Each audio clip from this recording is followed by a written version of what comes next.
জুলাই হত্যাকাণ্ডের সাজা হলে শেখ হাসিনা সহ আওয়ামী লীগ নেতারা নির্বাচনে অংশ নিতে পারবে না বলে জানিয়েছেন attorney general advocate Mohammad Asaduzzaman. এ সময় তিনি আরও জানান, আগামী নির্বাচনে বিএনপি চেয়ারপারসন বেগম খালেদা জিয়ার অংশ নিতে আইনি কোনো বাধা নেই।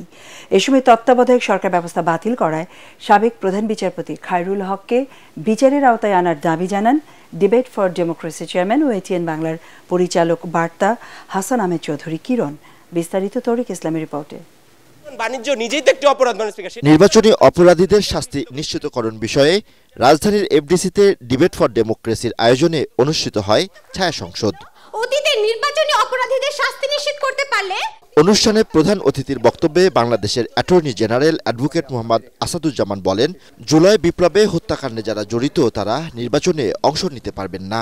বিএনপির চেয়ারপারসন ও সাবেক প্রধানমন্ত্রী বেগম খালেদা জিয়া আগামী জাতীয় নির্বাচনে অংশ নিতে কোনো আইনগত বাধা আছে কিনা। ওনার যে মামলাগুলো আছে সেই মামলাগুলো ইতিমধ্যে অনেকটা খালাস হয়েছে, অনেকে মুক্তি আছেন এবং সেখানে আইনগত কোনো বাধা আমি আপাতত দেখছি না। আওয়ামী লীগ বাংলাদেশের মানুষের দৃষ্টিতে পৃথিবীর ইতিহাসে পৃথিবীর মানুষের সামনে একটি স্বৈরাচারী রাজনৈতিক দল হিসাবে ইতিমধ্যে আবির্ভূত হয়েছে।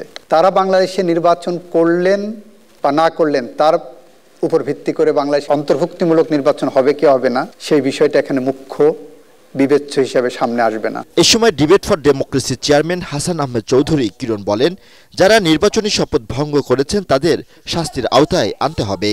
তত্ত্বাবধায়ক সরকার বাতিল করে বাংলাদেশের নির্বাচন ব্যবস্থাকে ধ্বংস করে দেবার প্রধান কারিগর হিসেবে বিচারপতি খায়রুল হককে গ্রেফতার করা, আইনের আওতায় আনা এখন শুধুমাত্র সময়ের দাবি। নুরুল হুদার নেতৃত্বাধীন কমিশনের বিরুদ্ধে জাতীয় নির্বাচনে গুরুতর অসদাচরণ এবং আর্থিক অনিয়মের যে অসঙ্গতি কথা বলা হয়েছে সেই অভিযোগের ভিত্তিতে তার এখন সেই তদন্ত করবার জন্য আমরা অনুরোধ জানাতে চাই। বিগত 3টি নির্বাচন দিল্লির প্রেসক্রিপশনে অনুষ্ঠিত হয়েছে বলেও এ সময় মত দেন বক্তারা।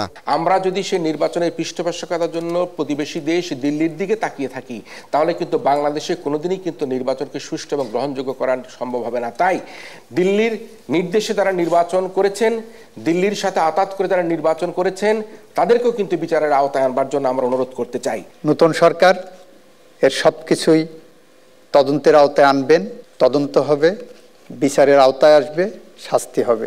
প্রতিযোগিতায় বাংলাদেশ ইউনিভার্সিটিকে হারিয়ে বিজয়ী হয় ইস্টার্ন ইউনিভার্সিটির শিক্ষার্থীরা।